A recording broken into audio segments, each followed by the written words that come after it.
우리가 우리의 죄를 회개하고 예수님을 그리스도 구세주로 믿게 되면 성삼위 일체 하나님께서 우리에게 놀라운 권세, 특별한 권세, 특권을 부여하십니다. 몇 가지를 말씀을 드리면 다음과 같습니다. 먼저 죄와 사망의 문제를 해결하십니다. 구원의 주권자이자 심판장이신 하나님께서 우리는 죄인이지만 일방적으로 의인이라고 인정을 하십니다. 그래서 사후 우리는 하나님의 심판을 받지 아니하고 천국에서 우리 주님과 더불어서 영생 복락을 누리게 될 것입니다. 할렐루야. 또한 어떠한 특권이 우리에게 주어지냐? 우리의 신분이 말할 수 없을 정도로 놀랍게 상승합니다. 다시는 무서워하는 종의 영을 받지 아니하고 양자의 영을 받아 하나님을 아버지라고 부르실 수 있게 됩니다. 더 이상 하나님을 무서워할 필요 없습니다. 하나님이 우리의 아버지가 되셔서 영원토록 우리를 책임지실 것입니다. 할렐루야. 또 어떤 특권이 우리에게 주어지느냐? 예수님의 능력이 나의 능력이 됩니다. 이제 우리의 대적인 사탄 마귀를 두려워하고 무서워할 필요가 없습니다. 예수님의 능력, 예수님의 권세 있는 이름을 가지고 나아가면 우리는 사탄 마귀를 능히 물리칠 수 있음을 믿으시기를 간절히 바랍니다. 사랑하는 여러분, 그런데 오늘 제가 여러분에게 소개할 특권은 따로 있습니다. 우리가 예수를 그리스도 믿어 구원을 받을 때 우리에게 그렇다면 어떠한 또 다른 특권이 부여될까요? 바로 기도의 특권을 하나님이 우리에게 주십니다. 예수를 그리스도 믿는 성도가 기도할 때 하나님께서 그 기도를 들으시고 그 기도에 응답을 하시는 것입니다. 아무나 기도한다고 다 들으시는 것이 아니에요. 구원받는 하나님의 백성이 기도할 때 하나님은 그 기도를 들으시고 우리가 주의 이름으로 기도하게 되면 언제 어디서든 기도하게 되면 무엇이든지 구하게 되면 하나님이 응답하시고 하나님의 정한 시간에 우리에게 그 문제를 해결하시고 복을 주시는 것입니다. 이것은 우리 주 예수님께서 이 세상에 계시는 동안 우리에게 약속을 하셨습니다. 이 약속의 말씀 보겠습니다. 요한복음 14장 13절 14절을 함께 읽겠습니다. 너희가 내 이름으로 무엇을 구하든지 내가 행하리니 이는 아버지로 하여금 아들로 말미암아 영광을 받으시게 하려 함이라. 내 이름으로 무엇이든지 내게 구하면 내가 행하리라. 아멘. 이 요한복음 14장 13절 14절 꼭 암송을 하세요. 다 못 외우시면 14절만 외우시면 됩니다. 내 이름으로 무엇이든지 내게 구하면 내가 행하리라. 행하리라. 우리 주 예수님께서 우리에게 주신 약속의 말씀이에요. 한번 따라 하시겠습니다. 내 이름으로 무엇이든지 내게 구하면 내가 행하리라. 한 번 더 따라 하시겠습니다. 내 이름으로 무엇이든지 내게 구하면 내가 행하리라. 우리가 우리의 죄를 회개하고 예수님을 구세주로 믿은 그 순간부터 우리에게 주신 특권, 기도의 특권이에요. 따라서 우리 그리스도인들은 염려할 필요가 없습니다. 근심할 필요도 없습니다. 두려워할 필요도 없습니다. 외로워할 필요도 없어요. 기도하시면 됩니다. 기도하시면 천하 우주 만물을 창조하시고 모든 것을 아시고 모든 것을 하실 수 있는 나보다 나를 더 사랑하시는 하나님께서 알아서 내 삶의 문제를 해결할 것이며 나를 영원토록 내버려 두지 아니하시고 고아처럼 내버려 두지 아니하시고 우리를 지키시고 보호하실 것입니다. 사랑하는 여러분, 이 기도의 특권을 내버려 두지 마시고 꼭 활용하시고 잘 사용하셔서 여러분의 삶의 현장에서, 사역의 현장에서 하나님의 살아계심과 하나님의 영광을 보는 귀하고 복된 성도님들이 다 되시기를 간절히 주의 이름으로 축복합니다. 자, 그런데 오늘 본문 말씀을 보게 되면 성령의 사람이자 예수님의 참된 제자였고 그리고 모범적인 그리스도인이었던 사도 바울이 이 기도와 관련해서 우리에게 큰 영적인 도전과 깨달음을 주고 있습니다. 왜냐하면 사도 바울은 특별히 기도할 제목이 있을 때만 기도한 것이 아닙니다. 염려와 근심이 있을 때만 기도한 것이 아니었어요.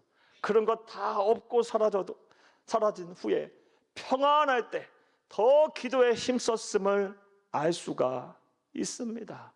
이러한 기도에 대한 그의 태도와 그의 모습과 그의 행동은 일반적인 우리의 기도에 대한 생각과 많이 다릅니다. 사랑하는 여러분, 여러분들 언제 기도 많이 하세요? 언제 절실하게 기도하십니까? 내 힘으로 안 될 때, 도저히 방법이 없어 보일 때, 염려와 근심이 나를 짓누를 때 우리가 기도하지 않겠어요? 그런데 사도 바울은 그런 거 기도하는 건 당연한 거고, 그런 거 하나 없고 평안할 때도 기도에 힘쓰고 있습니다. 따라서 저와 여러분 또한 평안할 때도 기도해야 할 줄로 믿습니다. 그렇다면 왜 사도 바울은 평안할 때 그렇게 기도에 힘썼을까요? 왜 우리 또한 평안할 때 기도를 해야 하는 것일까요? 이 질문에 대한 답을 오늘 본문의 말씀을 통해서 찾아보겠어요. 자, 오늘 본문 14, 15절을 함께 읽겠습니다. 이러므로 내가 하늘과 땅에 있는 각 족속에게 이름을 주신 아버지 앞에 무릎을 꿇고 비노니. 아멘. 이 사도 바울이 감옥에서 기도하는 모습이에요. 그의 마음은 이미 천국이 됐어요. 평안해졌어요. 그런데도 그는 지금 기도하고 있어요. 내가 하늘과 땅에 있는 각 족속에게 이름을 주신 아버지 하나님 앞에 무릎을 꿇고 비노니. 기도하고 있어요. 자, 그렇다면 왜 사도 바울은 이렇게 평안할 때 기도에 더욱 힘썼을까요? 좀 더 우리가 구체적으로 생각해 보겠어요. 왜 우리 또한 사도 바울을 본받아 평안할 때 더욱 기도에 힘써야 하는 것일까요? 자, 이제부터 따라하시겠습니다. 첫째로, 기도해야 우리의 속사람이 강건해지기 때문입니다. 기도해야 우리의 속사람이 건강해지기 때문에, 강건해지기 때문에, 강하고 건강해지기 때문에 우리는 평상시에도 평안할 때도 기도해야 하는 것입니다. 오늘 보면 16절을 함께 읽겠습니다. 그의 영광의 풍성함을 따라 그의 성령으로 말미암아 너희 속사람을 능력으로 강건하게 하시오며. 아멘. 사랑하는 여러분, 사도 바울이 평상시에 평안할 때도 기도 제목 하나 별로 없고 염려와 근심 없는 상태에서도 그토록 열심히 기도했던 이유는요, 자신의 속사람을 강건하게 하기 위해서요. 그리고 이것을 너무 잘 알았기에 에베소 교회 성도들을 향해서도 너희가 염려와 근심이 있을 때 기도하는 건 당연하고, 설령 그렇지 않다 할지라도, 평안하다 할지라도 속사람을 강건하기 위해서 기도해야 한다라고 지금 권면을 하고 있는 것입니다. 사랑하는 여러분, 따라서 저와 여러분 또한 우리의 속사람을 강건하게 하기 위해서 우리는 평안할 때도 기도해야 할 줄로 믿습니다. 자, 그렇다면 여기서 말하는 속사람은 무엇을 말하는 것일까요? 사랑하는 여러분, 기도해야 우리의 속사람이 강건해진다고 하는데 이 속사람은 무엇을 말하는 것일까요?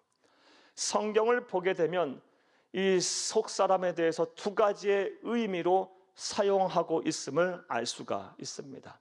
첫 번째 속사람의 의미는 우리가 우리의 죄를 회개하고 예수님의 그리스도를 믿었을 때 하나님께서 우리 안에 새롭게 창조하시는 새 사람을 말해요. 거듭난 사람, 이것이 바로 이 성경에서 말하는 첫 번째 의미로서의 속사람입니다. 이와 관련한 말씀을 보겠습니다. 로마서 7장 22절 함께 읽겠습니다. 내 속사람으로는 하나님의 법을 즐거워하되. 아멘. 말씀드렸다시피 예수를 그리스도 믿게 되면요, 성삼위일체 하나님께서 우리를 변화시키세요. 새로운 사람으로 만들어 가세요. 그래서 예수를 그리스도 믿기 전에는 관심도 없었던 하나님에 대해서 궁금해지기 시작해지고요, 예수를 그리스도 믿기 전에는 생각지도 않았던 하나님과의 교제에 힘을 쓰게 되고요, 어떻게 하면 하나님의 말씀에 순종하며 살까? 어떻게 하면 하나님의 뜻에 따라 살까? 어떻게 하면 하나님의 뜻에 따라 거룩하게 살까를 막 고민하기 시작해요.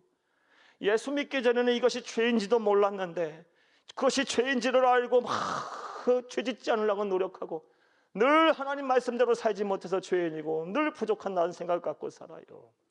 왜 이런 생각들을 하고 이런 행동들을 하게 됩니까? 구원받은 이후 하나님께서 우리 안에 새로운 사람을 창조하셨기 때문에 그래요. 이렇게 새롭게 창조된 사람이 바로 속사람이에요. 저와 여러분에게도 이 속사람이 있는 줄로 믿습니다. 자, 그런데 오늘 본문 말씀에서 얘기하고 있는 속사람은 첫 번째 의미로서의 속사람이 아닙니다. 이 두 번째 의미, 본문 말씀에서 말하고 있는 속사람은요, 하나님이 인간을 창조하실 때 조성하신 우리의 내면을 말해요. 이것을 한마디로 하면 우리의 영혼을 말합니다. 이와 관련한 말씀 보겠습니다. 데살로니가전서 5장 23절을 함께 보겠습니다. 평강의 하나님이 친히 너희를 온전히 거룩하게 하시고 또 너희의 온 영과 혼과 몸이 우리 주 예수 그리스도께서 강림하실 때에 흠없게 보존되기를 원하노라. 아멘. 이 말씀은 사도 바울이 데살로니가 교회 성도들 향해서 한 권면의 말씀, 축복의 말씀이에요. 그런데 이 축복의 말씀, 권면의 말씀을 보게 되면 사도 바울의 인간에 대한 이해가 나와요. 너희의 온 영과 혼과 몸이 우리 주 예수 그리스도께서 강림하실 때 흠없게 보존되기를 원하노라. 사도 바울은 정통 히브리인이었어요. 정통 히브리인들은요, 인간이 어떻게 조성됐다, 하나님이 창조하셨다, 영과 혼과 몸으로 창조하셨다라고 생각했어요. 혹은 이런 삼분설 외에 영혼과 몸으로 창조됐다라고 믿었어요. 이것은 정통 히브리인들뿐만 아니라 당시 성서시대 그리스 로마 문화권에 살았던 거의 모든 사람들이 가졌던 일반적인 인간의 이해였습니다. 따라서 사랑하는 여러분, 오늘 본문 말씀에서 우리가 기도할 때 우리의 속사람이 강건해진다라는 것은 결국 우리가 기도하면 우리의 무엇이 강건해진다? 우리의 영혼이 강건해진다는 거예요. 사랑하는 여러분, 이것이 바로 하나님께서 우리에게 주신 영혼이 강건해지는 방법이에요. 우리의 육체가 강건해지려면 어떻게 하면 됩니까? 사랑하는 여러분, 좋은 음식 드시고 운동 열심히 하시고, 그렇게 하면 규칙적으로 살면요, 우리의 몸이 건강해져요. 그럼 우리의 영혼은 무엇으로 강건해집니까? 기도해야 하는 거예요. 기도하지 않고 무슨 우리의 영혼의 건강함을 바라겠습니까? 근데 안타깝게도 많은 성도님들이요, 기도하지 않고 막연하게 우리의 영혼이 강건해지기를 바라세요. 여러분들 어떠세요?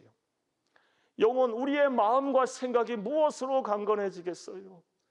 우리의 마음과 생각을 설계하시고 창조하신 하나님께서 우리에게 주시는 방법대로 우리는 강건해져야 하는 거예요. 기도하셔야 합니다. 기도하지 않고서는 우리의 영혼이 강건해지지 못해요. 따라서 사도 바울은 이것을 너무나도 잘 알았기에 염려와 근심이 있을 때는 기도하는 것 당연하고, 그렇지 않다 할지라도 평상시에도, 평안할 때도, 마음이 천국을 이룬 상황 속에서도 영혼의 강건함을 위해, 속사람의 강건함을 위해 그렇게 열심히 기도했던 것입니다. 사랑하는 여러분, 이제 권면의 말씀을 드릴게요. 하나님의 나라가는 그날까지 설령 지금 내 삶의 문제가 다 해결되고 특별히 나는 기도할 것이 없다라고 생각이 된다 할지라도 여러분의 영혼의 강건함을 위해서 평안할 때 더욱 힘써 기도하시기를 간절히 주의 이름으로 축복합니다. 그리하면 어디서 누구를 만나든지, 무슨 소리를 듣고 무엇을 보며 무슨 일을 겪는다 할지라도 여러분의 영혼이 강건할 거예요. 상처 입지 않을 거예요. 내상을 입지 않을 거예요. 이런 은혜와 실천이 저와 여러분 가운데 충만하기를, 이런 은혜가 복이 여러분에게 충만하기를 간절히 주의 이름으로 다시 한번 축복합니다. 자, 우리가 평안할 때 기도해야 할 첫 번째 이유가 무엇입니까? 기도해야 우리의 속사람인 영혼이 강건해지기 때문입니다. 또 두 번째로, 우리가 왜 평상시에 평안할 때도 기도해야 할까요? 따라 하시겠습니다. 둘째로, 기도해야 예수 그리스도께서 우리의 마음에 머무르시기 때문입니다. 기도해야 예수 그리스도께서 우리의 마음에 머무르시기 때문에 기도해야 하는 거예요. 사랑하는 여러분, 앞서 서두에 우리가 예수를 그리스도 믿었을 때 우리가 받게 되는 특권에 대한 말씀 가운데 보혜사 성령 하나님께서 우리의 심령에 들어오신다고 말씀하셨어요. 우리가 우리의 죄를 회개하고 예수님을 그리스도 믿어 하나님의 자녀가 된 순간 성삼위일체 하나님이신 예수님의 영인 성령 하나님께서 우리의 심령에 들어오세요. 그래서 하나님의 나라 가는 그날까지 우리를 지키시고 보호하시고 때로는 가르치시고 때로는 치료하시고 위로하시고 회복시키세요. 이러한 성령 하나님의 우리 안에 들어와서 일하시는 것을 가리켜서 신학적인 용어로 성령의 내주하심이라고 말합니다. 한번 따라 하시겠어요? 성령의 내주하심, 성령의 내주하심. 자, 그런데 사랑하는 여러분, 구원받은 하나님의 백성이 이 성령의 내주하심에만 만족을 해서는 안 됩니다. 사랑하는 여러분, 성령의 내주하심에만 만족해서는 안 되고 내 안에 내주하시는 성령님을 잘 모시고 살아야 되는 거예요. 하나님의 나라 가는 그날까지 내 안에 내주하시는 성령님과 동행하며 살아야 하는 거예요. 이것을 오늘 본문의 표현대로 빌리자면 예수님이 내 마음에 계시도록 해야 하는 것입니다. 그렇지 않다면 아무리 구원을 받아서 내 안에 성령의 내주하심을 경험한 사람이라 할지라도요, 세상 사람들처럼 여전히 염려와 근심을 떨쳐버리지 못하고 살 것이고 허망한 인생을 살게 될 것이며 어디서 와서 어디로 가야 하는지 몰라 하는 인생을 살게 될 거예요. 심하면요, 사탄 마귀의 시험과 유혹에 넘어가 우리가 예수를 그리스도 믿음으로 값없이 받게 된 이 구원의 선물을 잃어버릴 수도 있어요. 사랑하는 여러분, 우리가 예수를 그리스도 믿어 구원을 받고 성령의 내주하심을 경험했다면 이제부터는 성령님을 잘 모시고 살아야 합니다. 성령님과 동행하며 살아야 합니다. 오늘 본문의 표현대로 예수님이 내 마음에 계시도록 해야 합니다. 자, 그렇다면 성령님을 잘 모시고 사는 방법이 뭘까요? 그와 동행하는 방법이 무엇일까요? 예수님께서 내 마음에 계시도록 하는 방법이 무엇일까요? 기도입니다. 기도예요. 기도하지 않고 내 안에 내주에 계시는 성령님과 무슨 동행을 합니까? 기도하지 않고서 내 안에 계시는 성령님을 뭘 모시고 산다고 말할 수가 있겠습니까? 기도하지 않고 내 안에 내주에 계시는 예수님이 내 안에 계신다고 말할 수가 있겠습니까? 사랑하는 여러분, 기도해야 하는 거예요. 그래서 이것을 잘 알았던 사도 바울은 염려와 근심이 있을 때 당연히 기도의 특권을 사용해서 기도한 것이고, 그렇지 않고 평안할 때도 그토록 기도에 힘썼던 것입니다. 오늘 보면 17절에서 18절을 함께 읽겠습니다.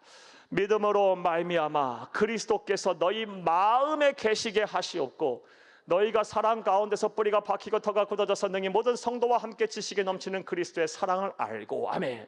믿음으로 말미암아 그리스도께서 너희 마음에 계시게 하시옵고, 예수를 그리스도 믿는 믿음을 갖게 되면 성령께서 내주에 계시는데 이 내주에 계시는 성령님을 잘 모시고 살고 동행하며 살아야 복을 받고 하나님의 자녀에서 특권을 누리며 사는 것이고 구원의 선물을 잃지 않는 거예요. 다시 말해 그리스도께서 우리의 마음에 계셔야 그런 복을 받는 거예요.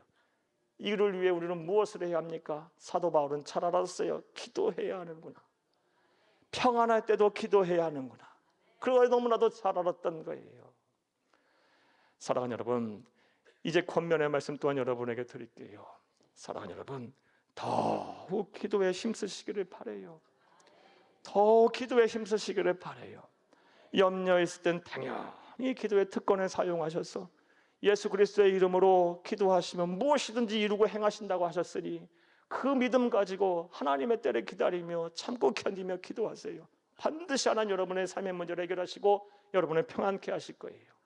그렇게 평안케 하셨으면 이제부터는 내 안에 내주에 계시는 성령님께서 나와 함께 하시도록, 그분과 동행하며 삶을 살기 위해, 예수님이 내 마음에 계시도록 하기 위해 더 기도에 힘쓰시는 여러분 되기를 간곡히 주의 이름으로 부탁합니다. 또 셋째로, 우리가 평안해도 기도해야 하는 이유가 무엇일까요?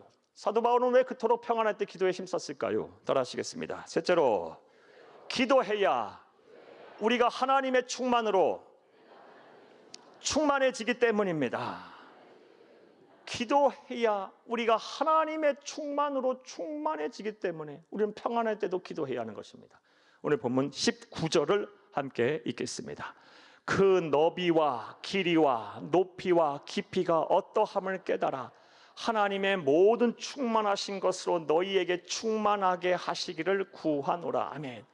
앞서 말씀드린 대로 지금 이 기도하는 시점, 에베소 교회를 향하여 이 중보하는 기도하는 시점에서 사도 바울은 감옥에 갇혀 있지만 마음은 천국이에요. 지금 평안하다 못해 막 기쁨이 차고 넘치는 상태예요. 그런데도요, 사도 바울은 더 기도에 힘쓰고 에베소 교회 성도들을 향하여 기도하라고 말하고 있어요. 그리고 그 기도해야 하는 이유에 대해서 말하고 있는데, 하나님의 모든 충만하신 것으로 너희에게 충만하게 하기를 구한다. 사랑하는 여러분, 사랑은 평안하십니까? 그럼 더 기도에 힘쓰세요. 염려와 근심이 있다면 당연히 기도의 특권을 활용해야 하는 것이고요. 예, 기도하시면 되고요. 뭐 그건 물어볼 것도 없고 얘기할 것도 없고요. 그런 모든 문제가 없다 할지라도, 지금 내 삶이 평안하다 지금만 같아라 할지라도 우리는 기도해야 돼요. 왜요? 하나님의 모든 충만하심으로 충만해지기 위해서요. 자, 그렇다면 하나님의 모든 충만하심으로 충만해진다라는 말의 의미가 뭘까요? 이거 어려운 얘기죠. 성경이 참 어렵게 표현했어요. 이 말의 의미가 뭘까요? 놀랍게도요, 우리가 하나님처럼 된다라는 말씀이에요. 우리가 기도하면요, 우리가 하나님처럼 된대요.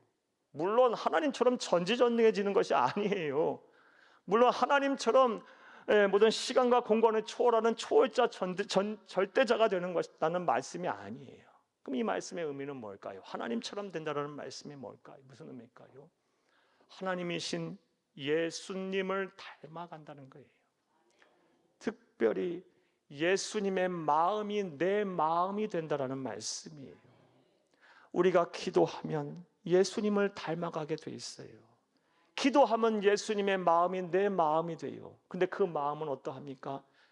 넓이를 알 수가 없어. 예수님의 마음은요, 길이를 알 수가 측량할 수가 없어요. 예수님 마음은 높이를 알 수가 없고요, 그 깊이를 도저히 알 수가 없어요. 오늘 보면 19절 다시 한번 읽겠습니다.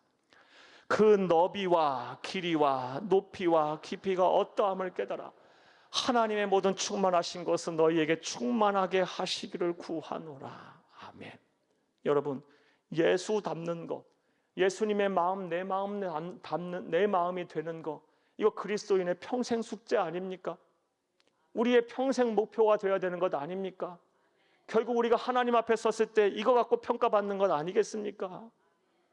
그렇다면 우리가 무엇에 힘써야 될 것입니까? 기도해야죠. 기도해야 예수님의 마음이 내 마음이 되는데요, 하나님의 모든 충만하심으로 충만하게 되는데요, 기도하면 예수님의 마음 내 마음이 돼서 예수님처럼 사랑하게 되고요, 예수님처럼 용서하게 되고요, 예수님처럼 온유해지고요, 예수님처럼 겸손해지고, 예수님처럼 자비로워지고, 예수님처럼 막 인내하게 되고, 예수님처럼 막 절제하게 됩니다. 기도해야 되는 거예요. 기도해야. 기도하면 도저히 측량할 수 없는 넓이와 깊이와 그 높이와 깊이를 가지신 그 예수님의 마음이 내 마음으로 닮아가서 점점 비슷해져 가는 거예요. 사랑하는 여러분, 부디 말씀을 들으시는 모든 분들이 염려가 있을 때는 당연히 기도하셔서 기도의 특권을 활용하시고, 설령 그런 것도 하나 없고 내 삶이 평안하다 할지라도 하나님의 모든 충만하심으로 충만함을 입으시기 위해서, 내가 예수님의 마음 내 마음 되기 위해서 더욱 기도에 힘쓰시기를 바랍니다. 할렐루야. 자, 이제 말씀을 맺겠습니다. 사랑하는 여러분, 기도는 예수를 그리스도 믿는 성도들의 특권이에요. 이 특권을 그냥 썩히지 마세요. 이 특권이 녹슬게 하지 마세요. 그냥 버리지 마세요. 기도하면 됩니다. 염려와 근심을 왜 하십니까? 뭘 두려워하십니까? 뭘 걱정하십니까? 기도하세요. 기도하시면 됩니다. 예수님께서 말씀하시고 약속하셨습니다. 무엇이든지 내 이름으로 구하라, 그럼 내가 행하리라. 이 약속의 말씀을 붙잡고 기도하세요. 그러면 모든 염려와 근심이 하나님이 거두어 가실 것이고, 하나님 정하신 시간에 조금 힘들고 어렵더라도 참고 견디면 반드시 하나님께서 가장 좋은 것, 가장 선한 것, 가장 이상적인 것으로 우리에게 선물하실 거예요.